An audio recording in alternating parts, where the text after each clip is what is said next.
All right, so I'm here with Cathleen Caron of Justice in Motion, and correct me if I am saying anything wrong about what you do, but you are finding justice for immigrants across all borders. That's right. Good, I got that first part just. It's such an honor to sit with you. Since it has not been in the news lately, can you tell me a little bit about what is going on at the U.S.-Mexican border with the detention centers and families? Sure. So the zero tolerance policy is officially over, but the administration continues to separate families. So what we're seeing is that they are kind of overemphasizing reasons to say that a child is unfit. A parent is unfit to be with the child and removing them. So the ACLU has been leading the charge. There's specifically part of the bigger family separation package is the current separations as well, trying to understand what is the reasoning behind the government and then challenging some of those current separations. Whew. So what does this actually look like for a child and parent to separate? It's hugely traumatizing. So in the height of zero tolerance started under Jeff Sessions announced it, the then Attorney General, in April 2018 was when the height of it happened. And the idea was to criminally prosecute anyone crossing the border illegally, and a criminal prosecution that is justification to remove a child away. So that's where the parent-child separations were happening. And so the ACLU moved for an injunction, and when the dust settled, we realized that 2,400 parents had been separated from their children. This is just parents. We're not talking about extended family. This is just the parents that were separated. So that was the initial Miss L lawsuit. So I'm a lawyer, not a psychologist, but the stories that you hear are terrible when the children are ripped away from their parents and have no idea when they're going to see them again, if they're going to see them again. Can you tell me a story example of what you've heard or seen down there? Maybe one instance. I know there's legal parts where you have to hold confidentiality, but can you paint a picture of the details of? So I think there's a discrepancy of how rough it is. Right. So one case story that we worked on was a father from Guatemala who brought his 6-year-old daughter up with him, fleeing extreme violence and poverty.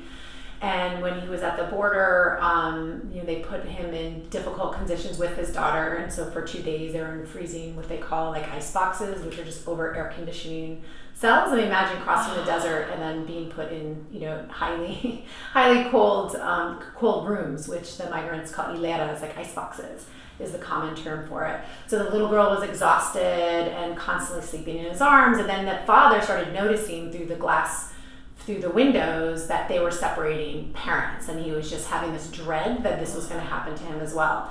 So when the official arrived, he physically separated them, and the little girl tried to run toward the father, and the official slammed the 6-year-old girl against a wall because she was physically trying to run to be with the father. And then, so she fell on the floor, was screaming and crying. The father was just saying, "I don't understand." She's my daughter. Why are you taking my daughter? What are you doing with my daughter? And they just shackled him and took him out of there. And his last vision of his daughter, well, yeah, sure. Wow. And his last vision of his daughter was her screaming on the floor saying, "Don't take my daddy away." And so for the next weeks, he had no communication with her. And then the official started working on him. This was like one of the subset of the separated parents, is that there was deceit in getting them to agree to go back to the country of origin, thinking that they'd get their children back. So it's just kind of one of the examples. And so he finally signed the papers. He didn't speak to his daughter for several weeks. He had no idea where she was. They just kept saying, "Oh, she's in a children's shelter." But if you sign these papers, you'll be able to get her back. And so he didn't want to sign the papers, but he finally did. And then there was a group that were brought to the airport, and they were told that she was going to be at the airport. He was told that. Mm-hmm. And when he showed up, he was with some other fathers too, and they returned, and the children weren't there. And then the official said that was just lies to get you to leave. And then he doesn't even remember kind of boarding the plane and leaving, because he's like, "I'm leaving my daughter behind." And they told me she'd be back. So those are one of the cases that we ended up finding in the country of origin and talking to the family, and then being involved in specifically in the reunification. The little girl went to foster care for several months in the U.S. in the United States, okay. And then was finally sent back to her dad. For how long was she there? I think it was several months before she was returned, and then when she was so traumatized, she didn't even recognize her mother at first when she arrived back home. So the psychological impacts on these children and parents are long lasting.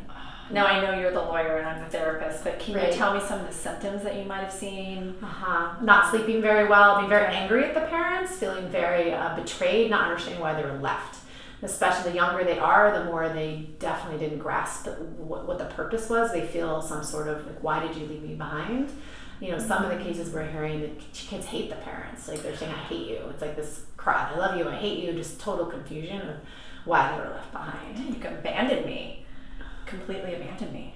Oh. And there, I mean, you know, the parent wasn't in a position to understand kind of the geopolitical decision around what was happening, let alone describe that to a 4-year-old in the moment to explain, you know, I'm not abandoning you. Like I have no control over this situation. Kids can't understand that, and the parents didn't know what was going on. Oh, I imagine there's language issues and sorry to rewind a little bit, but when you say icebox, how cold are you talking? I actually don't know. Okay. We just hear, the migrants talking about how cold it is. So I just think it's a, seriously over air conditioned, Texas holding cell. So I don't know. And I imagine there's physical things going on as well. Can you speak to that? For the children? Yeah. I may have heard about like bedwetting and not doing well in school, not wanting to interact, like having a lot of problems with relationships, a lot of crying, a lot of depression. I mean, there was one suicidal teenager as well that was returned, and the accessing psychological services in the countries of origin has been difficult because there's just a lot less. Like we work in Mexico and Central America, and most of the separated families have come from Guatemala. So there are some psychosocial support services down there, and how we're structured is we work with a network of human rights defenders and human rights organizations and individual attorneys that are spread out all through Mexico, all the way down, Guatemala, Honduras, El Salvador, Nicaragua. And so they're trying to locate local services for these families, the ones that they're encountering as part of our piece of the work to help with the family, to reunify the families. Wow, this is a lot. You guys this is a lot going on still. Yes. Even. Yeah. And knowing that I know you do much more beyond just the border that's happening, can you speak to more ways that you support immigrants? Sure. I mean, broadly speaking, what we do at Justice in Motion is protecting migrant rights across borders. So we ensure that if a migrant is in the United States and faces labor exploitation and then returns by force or choice to the country of origin, that they can still go after, an exploitative employer, even though they're not physically in the United States. Okay, can you tell me a story of what that would look like? What kind of job would they have? Would this be an au pair, farmer? What? All the above. Okay. One just quick example that comes to the top of my mind is the non-immigrant work visas, like guest worker visas or temporary foreign work visas. They're all the same. So people, there are some low salary, low skilled visas that are H-2A for agriculture, H-2B for non-agriculture, so people come up for less than 1 year. So there's one big case with H-2B forestry workers. They're planting pine trees in southeast United States, and when they came up, they were grossly underpaid. So the employer has to pay a certain wage to get the permission to go look for workers abroad, and so they had.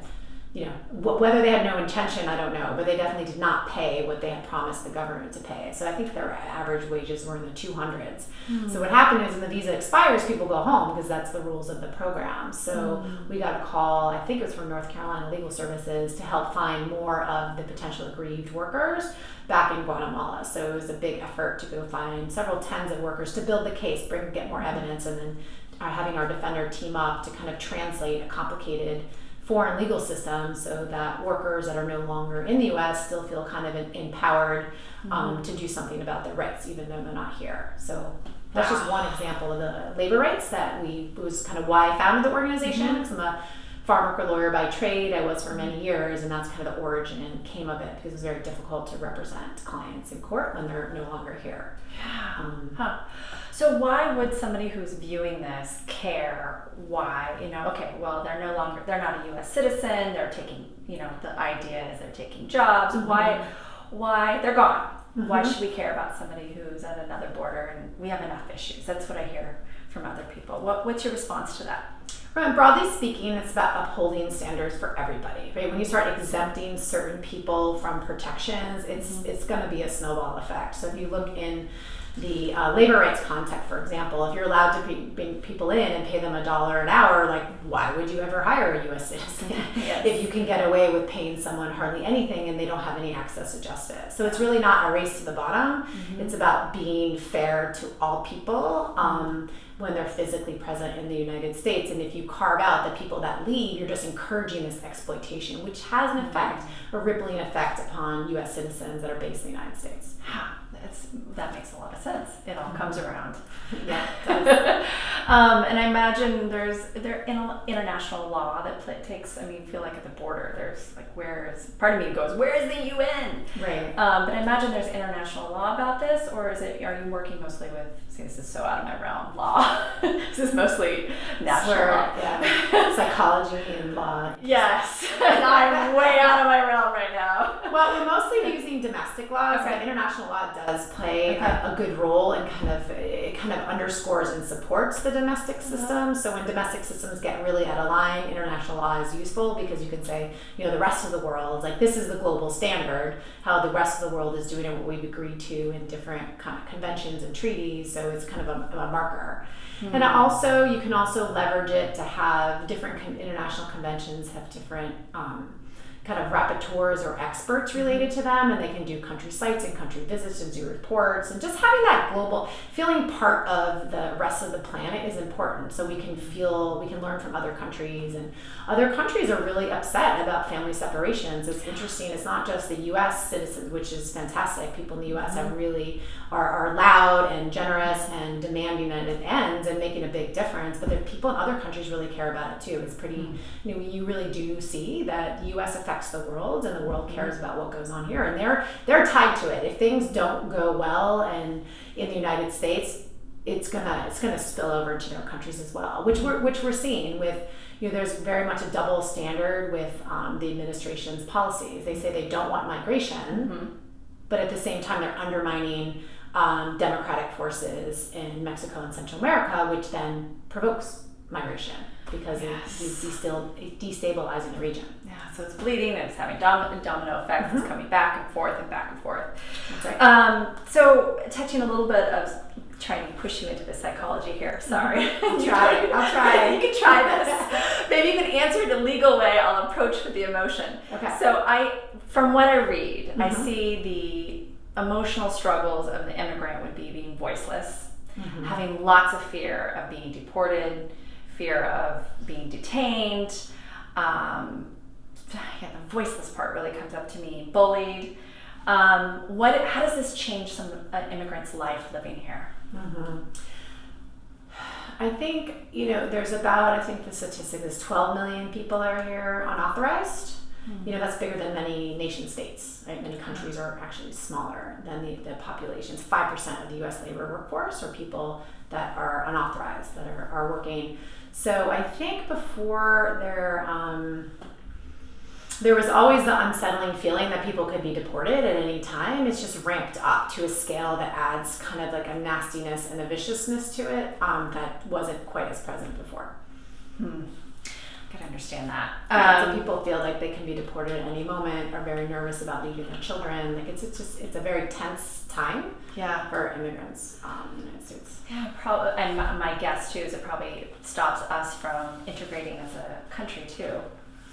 Do you see that, or am the immigrants, Well, over the course of immigration history, there's been so much exclusion and violence against immigrants at different periods of time. So I think people are just rightly scared, and so just kind of staying to themselves and hoping that this will pass. I think really ultimately the answer is legalization. You cannot have 12 million people without status, whereas employers are very happy, for the most part, to employ them, and some cheat them as well. But they really need to then, advocate for them to get legalization. So people that have these jobs that are already to some degree integrated in our society, like there's always this unsettling feeling now that people can be deported, but many people have been here 20 years. So they are, to a large degree, integrated into society. So just normalizing that and then kind of coming up with a new, fresh immigration policy is what we need to do. The status quo is just totally unacceptable. Can you give me some can you please give me a story that amplifies maybe a bragging little moment? What was a moment that you're really proud of? All right, there's lots of moments, but I do think that family separation was a moment for us to really show why this cross-border collaboration works and has a huge impact and make a huge difference on lives. So with the initial people that were separated, 400 were sent to the country of origin, and we, with different partners, found all 400 parents. Amazing. All 400 parents were able to make a decision over the future of their lives, like gain control over their children's future. Mm-hmm. And now we're moving into the justice and healing phase of it. So really, the government needs to be accountable for this atrocity. So this also, we are the defenders, and where they're located in Central America have established relationships with these families. So they're kind of vetting them and talking about what does justice mean for you, and for some of them it means a lawsuit against the United States government. So that is all in development now, and then the day that they prevail will be a huge moment of pride for me and the team and the defender, well, for everyone, for humanity, honestly. It's fantastic. It's absolutely fantastic. I love that. Thank you for sharing that. Yeah. So what is it like for you? How has this work shaped you?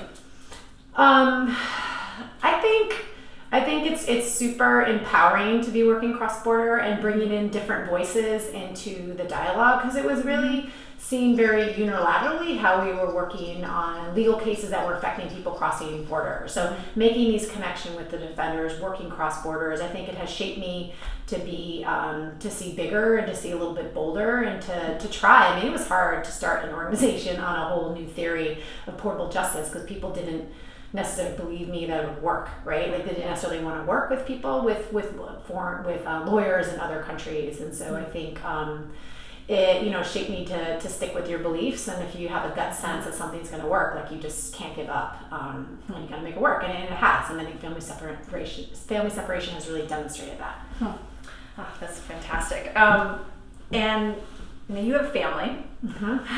How has this affected your family? So my family's all in. That's good. Gotta be. I have a husband and a 10-year-old son.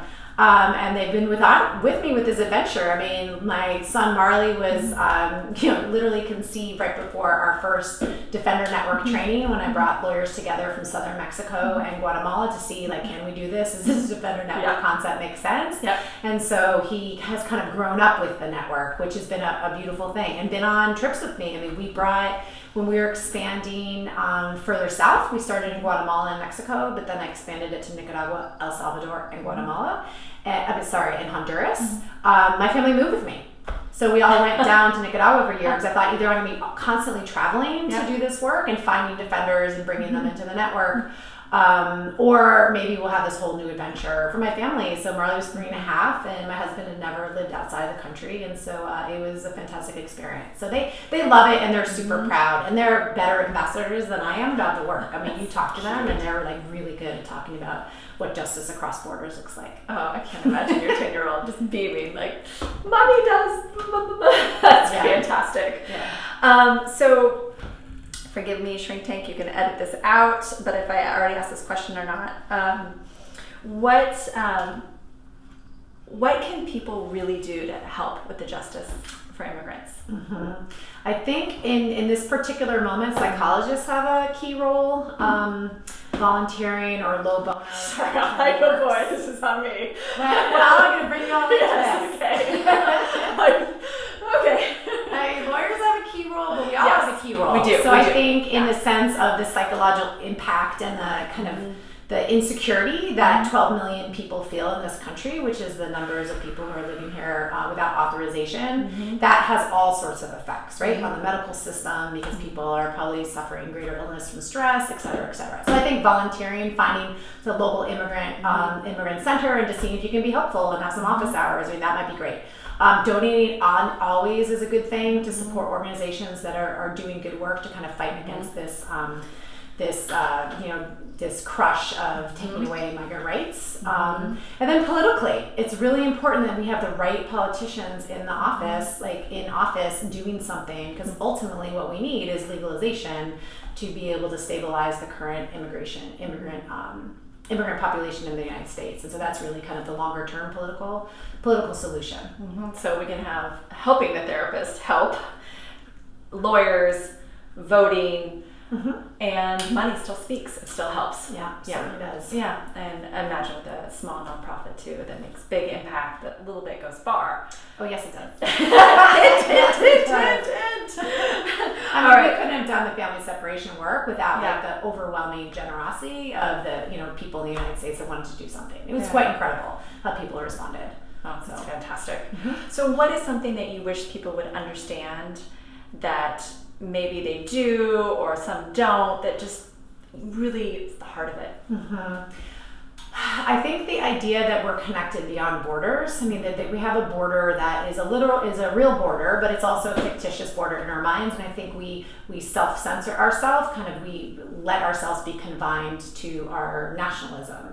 And what I mean by that is what was interesting about family separation is people really saw that we are connected across borders. Like the only way we could step up for some of these families was by working in another country and connecting it back to the U.S. system. So I think there's a really strong cultural identity for a United States to be kind of independent and we know the right way and not kind of learn lessons from other peoples around the world. And I think that's a real barrier in lots of ways for bigger change in the world. And if you connect it to climate change and that movement, if you just think within your own borders, the planet won't survive. So I think in that context, it's a little bit easier to understand why we have to work together. But still, the challenges are there because nation states are digging in and say, this is my sovereignty, I don't want to give it up. So that, even in that context, which is even more obvious, people still kind of shut down with the border in mind. So I just think transnationalism, portable justice, we just have to have a different way of thinking and not thinking that the U.S. always knows what's best and expect people to